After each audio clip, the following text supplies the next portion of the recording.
Hello बच्चों, future doctors कैसे हैं आप लोग। तो हमारे किंगडम प्रोटिस्टा के कंटिन्यूएशन में आज हम बात करेंगे प्रोटोजोन प्रोटिस्ट की। प्रोटोजोआ को बेटा और क्या कहते हैं, आप में से किसी को पता हो तो बताइए। Protozoan protist, yes, animal like protist भी इनको कहा जाता है। तो क्लासिफिकेशन सिस्टम हमने स्टार्ट किया था डाइसोफाइट्स, डायनोफ्लैजिलेट और यूग्लिनोइड से, जो कि थे प्लांट लाइक प्रोटिस्ट। उसके बाद हमने फंगस लाइक प्रोटिस्ट की बात करी, जो कि स्लाइमोड थे, सेलुलर और ए सेलुलर स्लाइमोड। और अब हम बात कर रहे हैं animal like protist, that is protozoa. तो बेटा जो प्रोटोजोआ है, इसका ओरिजिन हुआ है, या प्रोटोजोआ वर्ड जो आता है, इसका मतलब है, प्रोटो का मतलब है प्रिमिटिव, ओल्ड, जो सबसे पहले आया। और जोआन या जोआ मीन्स एनिमल्स, तो प्रिमिटिव एनिमल्स जो कि यूनिसेलुलर है, but at the pinnacle of unicellular complexity, मतलब यूनिसेलुलरिटी में उससे ज्यादा कॉम्प्लेक्स कोई स्ट्रक्चर हो ही नहीं सकती। सबसे ज्यादा, सबसे एडवांस, सबसे कॉम्प्लेक्स यूनिसेलुलर ऑर्गेनिजम्स यही होते हैं। तो ये स्टडी स्टार्ट कैसे हुई, किसने इसको सबसे पहले स्टडी किया? प्रोटोजोआ को सबसे पहले एंटन वॉन लीवेनहुक, आप सब जानते हैं लीवेनहुक का नाम आपने बहुत सुना है। लीवेनहुक ने सबसे पहले इसको स्टडी किया, लेकिन the name protozoa was given by Goldfuss. इन्होंने सबसे पहले इसका नाम दिया, नामांकन इसका गोल्डफस ने किया। तो जो प्रोटोजोआ की स्टडी है उसको कहते हैं protozoology. Study of protozoa is known as protozoology, क्योंकि एनिमल्स है। इसकी 15,000 से ज्यादा species, more than 15,000 species are available worldwide. तो अब इस पहले पार्ट में हम बात कर लेते हैं जनरल कैरेक्टरिस्टिक्स ऑफ प्रोटोजोआ। तो जनरल कैरेक्टरिस्टिक्स में कहते हैं ना, फर्स्ट थिंग फर्स्ट, तो थर्ड लार्जेस्ट फाइलम है protista, which includes unicellular eukaryotic organisms. तो सबसे पहले बात तो ये आपको क्लियर होनी चाहिए कि बीइंग यूकैरियोटिक, इसमें यूकैरियोटिक के मोस्टली फीचर्स प्रेजेंट होंगे, ठीक है ना। अब सिंगल सेल्ड है, यूनिसेलुलर है, तो एक सेल जो है बच्चों, वो बॉडी के वन सेल परफॉर्म, ये बहुत इंपॉर्टेंट लाइन बताने जा रहा हूं, one cell perform all biological activities, all biological functions of the body like a multicellular organism. लेकिन वहां पे अलग अलग ग्रुप्स होते हैं। So they are also termed as acellular. Protista को ए सेलुलर भी कहा जाता है, क्योंकि एक ही सेल जो है सारे के सारे बायोलॉजिकल फंक्शंस को ऑपरेट कर रही है, परफॉर्म कर रही है। बहुत इंपॉर्टेंट लाइन है, ध्यान रखना है आपको, ठीक है। ए सेलुलर इसको कहा जाता है। अब आ जाते हैं मेन कैरेक्टरिस्टिक्स पे। तो उसमें सबसे पहला कैरेक्टरिस्टिक या जो फीचर आता है बच्चों, दैट इज हैबिटेट। वैसे तो मैं सोच रहा था कि जो फीचर है, सबसे पहला फीचर रिप्रोडक्शन है, क्योंकि काफी डिटेल में है, लेकिन चलिए सिंप्लिसिटी से कॉम्प्लेक्सिटी की तरफ बढ़ते हैं। तो एक्वेटिक हो सकता है हैबिटेट इनका, एक्वेटिक में भी दोनों, मराइन भी और फ्रेश वाटर भी। टेरेस्ट्रियल भी होते हैं ये, मतलब लैंड पे भी रहते हैं। फ्री लिविंग और पैरासिटिक, बहुत सारी डिजीज हम आगे डिस्कस करेंगे जो कि ह्यूमन बींग्स में या अदर एनिमल्स में कोज करते हैं। तो फ्री लिविंग और पैरासिटिक फॉर्म होते हैं। तो पहला फीचर आपने डिस्कस कर लिया। और ए सेलुलर क्यों कहा जाता है, मैं आगे आपसे पूछूंगा, तो आप लोगों को कमेंट सेक्शन में बताना पड़ेगा। तो एक ही सेल जहां पे सारे के सारे काम हो रहे हैं, पैरामीशियम देख लीजिए या आप यूग्लोइना देख लीजिए, तो पिनेकल ऑफ यूनिसेलुलर कॉम्प्लेक्सिटी। दूसरा कैरेक्टर आ जाता है शेप का, या जिसको हम बॉडी फॉर्म कहते हैं, शेप और body form. Small microscopic organisms हैं, कैसे हैं? स्मॉल माइक्रोस्कोपिक ऑर्गेनिजम्स जो कि ए सेलुलर, फिर से वही बात आ गई ना, विदाउट सेल, ए सेलुलर। अब ये एक डेलिकेट कवर मेम्ब्रेन से कवर हो सकते हैं। देखिए बॉडी कवरिंग की बात करें ना, तो अलग अलग टाइप की बॉडी कवरिंग आपको देखने को मिलेगी। बॉडी कवरिंग की बात करें तो या तो डेलिकेट मेम्ब्रेन हो सकती है, जैसा कि आप पैरामीशियम में देख रहे होंगे, या पेलिकल प्रेजेंट होता है यूग्लिना में, ठीक है। या हम फोरामेनिवेरेंस और रेडियोलेरियंस की भी बात करेंगे, तो सिलिका या कैल्शियरियस सिलिका का या कैल्शियम का शेल हो सकता है। ठीक है बच्चों, ये बॉडी कवरिंग की बात होती है। बॉडी फॉर्म में अलग अलग टाइप हो सकती है, ये आप जैसा नाम लो वैसा ये मिल जाएंगे। सिमेट्री नॉर्मली तो इनको एसिमेट्रिकल कहा जाता है, but they can be radial और हैविंग बाइलैटरल सिमेट्री। रेडियल या बाइलैटरल सिमेट्री हो सकती है इनकी। लेकिन एसिमेट्रिकल क्यों कहा जाता है इनको? क्योंकि ये इरेगुलर शेप्ड होते हैं, कंटिन्यूसली या अपने बॉडी फॉर्म को चेंज कर सकते हैं, इसलिए इनको एसिमेट्रिकल कहा जाता है। उसके बाद नेक्स्ट फीचर पे आते हैं बॉडी ऑर्गेनाइजेशन। आप लोगों ने 9th क्लास में भी पढ़ा है, तो आपको आइडिया होगा cellular level, tissue level, organ system level organization. तो क्योंकि ये यूनिसेलुलर ऑर्गेनिजम्स हैं, तो इनमें प्रोटोप्लाज्मिक या मोलिकुलर लेवल ऑफ ऑर्गेनाइजेशन इसमें प्रोटोप्लाज्मिक या मोलिकुलर लेवल ऑर्गेनाइजेशन इसमें देखने को मिलता है। अब जो बेस है उसमें से एक फीचर आता है स्पेशली पैरामीशियम की। अगर मैं बात करूं तो यहाँ पे जो न्यूक्लियस है ना बच्चों, क्या लिखा गया, न्यूक्लियस जो है इसके लिए एक वर्ड यूज किया जाता है, न्यूक्लियर डायमॉर्फिज्म। न्यूक्लियस में डायमॉर्फिज्म देखने को मिलता है पैरामीशियम में। न्यूक्लियर डायमॉर्फिज्म का मतलब क्या होता है कि जब एक से ज्यादा न्यूक्लियस प्रेजेंट हो, तो जो पैरामीशियम है वहां पे 2 न्यूक्लियस प्रेजेंट होते हैं, macro and micro nucleus. So it shows nuclear dimorphism. Clear हो गया बच्चों आपको? नॉर्मली एक ही होता है, लेकिन एक से ज्यादा अगर होते हैं तो उसको क्या कहते हैं? Nuclear dimorphism. और उसका बेस्ट एग्जांपल है paramecium. Nutrition, nutrition in protozoans सारा ही मिलेगा इसमें। ये होलोजोइक भी होंगे, ये मिक्सोट्रोपिक भी होंगे, इनमें पैरासिटिक मोड भी देखने को मिलेगा। होलोजोइक में तो बेस्ट एग्जांपल है अमीबा, सूडोपोडिया की हेल्प से फूड लेते हैं। मिक्स अमीबा, यूग्लिना, कि जब सनलाइट अवेलेबल है तो अपना फूड खुद बना लेंगे, ऑटोट्रोपिक हो जाएंगे, लेकिन जब लाइट अवेलेबल नहीं होती तो हेटरोट्रोप्स की तरह करते हैं। तो दोनों मोड ऑफ न्यूट्रिशन मिलते हैं, तो ऐसे को क्या कहते हैं? मिक्सोट्रोपिक न्यूट्रिशन। और बहुत सारी डिजीजेस ह्यूमन बीइंग्स में, दूसरे एनिमल्स में कॉज करते हैं, तो ये पैरासिटिक होते हैं, जैसे प्लाज्मोडियम। प्लाज्मोडियम क्या कॉज करता है? प्लाज्मोडियम कॉज करता है मलेरिया इन ह्यूमन बीइंग्स। समझे मेरे बच्चों? ठीक है, ठीक है ना? चलो बहुत अच्छी बात है। हाँ सर समझ में आ गया हमारे को। चलिए बहुत अच्छी बात है, मेरे बच्चों को समझ में आ रहा है। तो उसके बाद रेस्पिरेशन। नहीं चलिए एक बार पहले न्यूट्रिशन में एक बात बता देता हूं कि इंट्रासेलुलर डाइजेशन होता है। इंट्रासेलुलर डाइजेशन, क्योंकि एक ही सेल है, सेल के साइटोप्लाज्म में ही होना है सब कुछ, डाइजेशन एब्जॉर्प्शन। तो इंट्रासेलुलर डाइजेशन होता है फूड वैक्यूल में। ये दिख रहा है ना आपको, ये तो intracellular digestion occurs in food vacuole. ये भी याद रहेगा आपको। चलिए, रेस्पिरेशन और एक्सक्रीशन के लिए कोई स्पेशलाइज्ड ऑर्गन्स नहीं होते। रेस्पिरेशन और जो एक्सक्रीशन होता है वो जनरल बॉडी सरफेस के थ्रू हो जाता है सारे के सारे प्रोटोजोन्स में। लेकिन एक्सक्रीशन के लिए कॉन्ट्रैक्टाइल वैक्यूल्स होते हैं।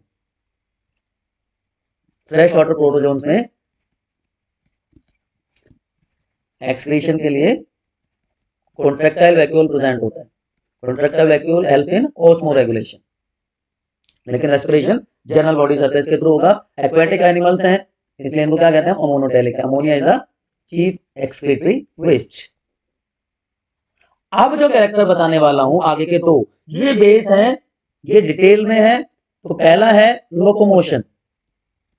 लोकोमोशन के बेस पे ही प्रोटोजोन को क्लासिफाई किया जाता है।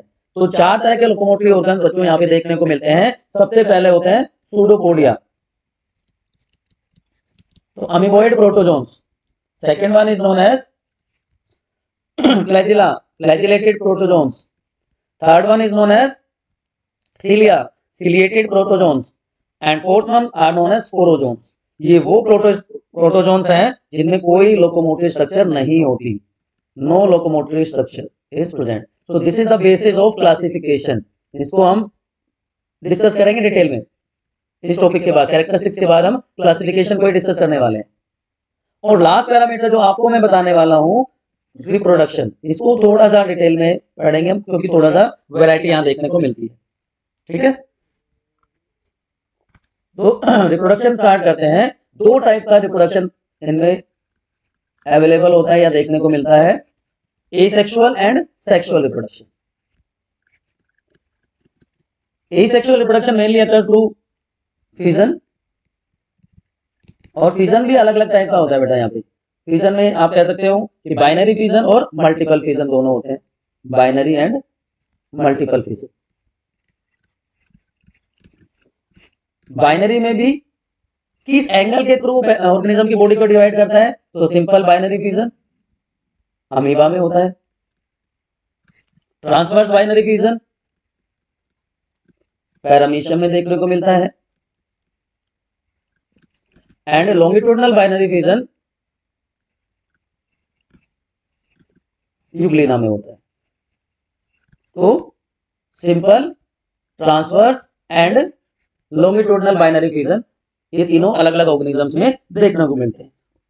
उसके अलावा multiple fission is found in Plasmodium.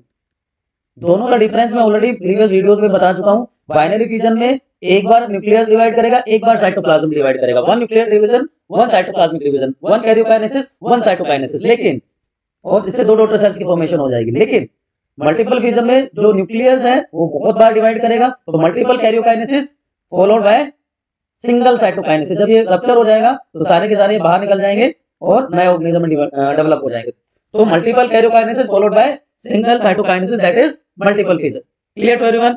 इसके अलावा जो सेसाइल प्रोटोजोन्स होते हैं वो बर्डिंग भी शो करते हैं। बर्डिंग किसमें मिलेगी? सेसाइल प्रोटोजोन्स में। तो एसेक्सुअल रिप्रोडक्शन तो ये हो गया।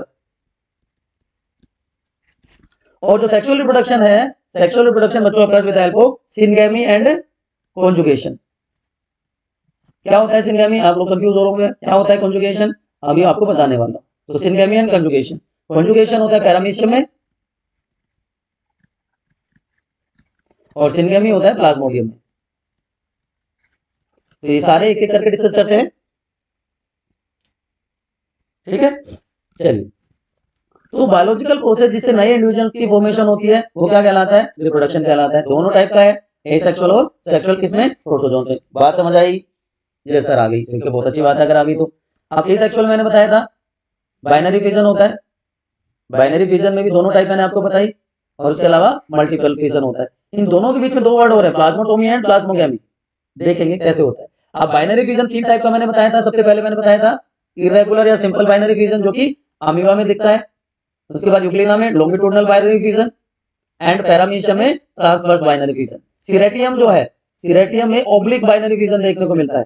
सिरेटियम shows oblique binary fission. Simple सी बात है, एंगल कौन सा है?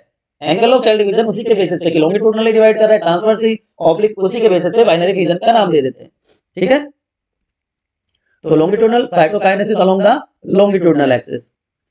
अगर किसी भी प्लेन के थ्रू हो जाए तो वो अमीबा हो गया, क्योंकि इरेगुलर शेप है, यहां से भी हो सकता है, यहां से भी, यहां से भी, यहां से भी, कहीं से भी वो डिवाइड कर जाता है। ट्रांसवर्स एक्सिस के थ्रू होगा वो क्या हो जाएगा? Transverse binary fission. और ऑब्लिकली, ऑब्लिक प्लेन के थ्रू होगा, जैसे कि सिरेटियम में होता है, that is oblique binary fission. इसमें आई थिंक कोई कंफ्यूजन वाली बात ही नहीं है, इजी टू रिमेंबर। प्लाज्मोटोमी क्या होता है? Plasmotomy special type of fission where multinucleated protozoan divide into two और मोर मल्टीन्यूक्लिएटेड डॉटर्स। पेलोमिक्सा में होता है, ये मल्टीन्यूक्लिएटेड पेरेंट बॉडी है। ठीक है, और इसे दो मल्टीन्यूक्लिएटेड डॉटर सेल्स की फॉर्मेशन होती है, that is known as plasmotomy. Multiple fission में क्या होता है? मैंने क्या बताया था? मल्टीपल कैरियोकाइनेसिस, न्यूक्लियस जो है बार बार डिवाइड कर रहा है, एक से दो, दो से चार, चार से आठ, आठ से 16, वो मल्टीपल टाइप माइटोसिस होगा। और जो सीजोन्ट है वो बनते रहेंगे, उनका नंबर बढ़ता चला जाएगा। जो इन्फेक्टिव स्टेज होती है ना प्लाज्मोडियम की, उसको सीजोन्ट कहते हैं। तो और फाइनली ये रिलीज हो जाएंगे मीरोजोइट्स के फॉर्म में बाहर। तो सीजोगोनी इसको कहा जाता है, formation of numerous daughter nuclei followed by formation of cytoplasmic bud. तो multiple karyokinesis followed by single cytokinesis, that is plasmogamy, sorry what to say, multiple fission. Sexual reproduction involves syngamy in plasmodium and conjugation in paramecia। दोनों example आपको दिखाई दे रहे हैं। देखिए conjugation में क्या होता है, दो टाइप के न्यूक्लियस मैंने बताए थे आपको, micro nucleus and micro and macro nucleus. तो माइक्रो एंड, ये माइक्रो न्यूक्लियस है, ये डिप्लॉइड होता है, और ऊपर की तरफ है वो मैक्रो न्यूक्लियस है। तो ये डिप्लॉइड मैक्रो न्यूक्लियस है, it undergoes reductional division, meiosis होता है इसमें। तो क्रोमोसोम का नंबर हो गया हाफ, तो अब ये क्या बन गया, haploid micro nucleus. Clear, haploid micro nucleus की फॉर्मेशन हो गई। अब दो पैरामीशिया है, पॉजिटिव एंड नेगेटिव, दोनों को हमने अलग अलग कलर से रिप्रेजेंट कर दिया है। दोनों के बीच में मटेरियल का एक्सचेंज होगा, दोनों जो माइक्रो न्यूक्लियाई है वो फ्यूज कर जाएंगे। तो fusion of nuclei is known as syngamy. ठीक है, तो जो दो था सिंगेमी, तो प्लाज्मोडियम में तो सिर्फ न्यूक्लियाई फ्यूज करते हैं तो सिंगेमी देखने को मिलता है, लेकिन यहां पर बीच में एक इस तरह से ट्यूब का फॉर्मेशन हो जाता है जिसको हम कॉन्जुगेशन ट्यूब कहते हैं। एंड देन ये दोबारा से दोनों न्यूक्लियर फ्यूज करके, हैप्लॉइड हैप्लॉइड दोनों फ्यूज करके दोबारा से डिप्लॉइड माइक्रो न्यूक्लियस की फॉर्मेशन हो जाती है। अब ये माइटोटिकली डिवाइड करते हैं, इनका नंबर इंक्रीज हो जाता है। ठीक है, एंड नॉर्मली ये ग्रो करना शुरू करते हैं। So this is conjugation and syngamy, जो कि सेक्सुअल रिप्रोडक्शन के दो टाइप्स हैं which occurs in this protist, protozoans. Protozoans are immortal, अमर है। क्यों अमर है, अजर अमर, नो नेचुरल डेथ अकर्स। क्यों नहीं होती नेचुरल डेथ, क्यों नहीं होती, no natural death occurs in protozoan, so it is known as immortal because in unicellular animals, in unicellular organisms there is no differentiation of somatoplasm, no differentiation of, differentiation लिखा है बेटा हमने, there is no differentiation of somatoplasm and germplasm, तो इसलिए इनको immortal कहा जाता है, अमर कहा जाता है। ठीक है, तो अभी तक हमने बात कर ली जनरल कैरेक्टरिस्टिक्स की इन प्रोटोजोन्स। उसके बाद हम बात करेंगे क्लासिफिकेशन ऑफ प्रोटोजोन्स। तो क्लासिफिकेशन में आ जाएंगे amoeboid, flagellated, ciliated and sporozoans. ये क्लासिफिकेशन किसके बेस पे है, classification is based on locomotory structure, based on locomotory structure. इन तीनों में लोकोमोटरी स्ट्रक्चर प्रेजेंट होती है, यहाँ पे no locomotory structure is found. तो अब बात करते हैं क्लासिफिकेशन ऑफ किंगडम प्रोटिस्टा में प्रोटोजोन्स की।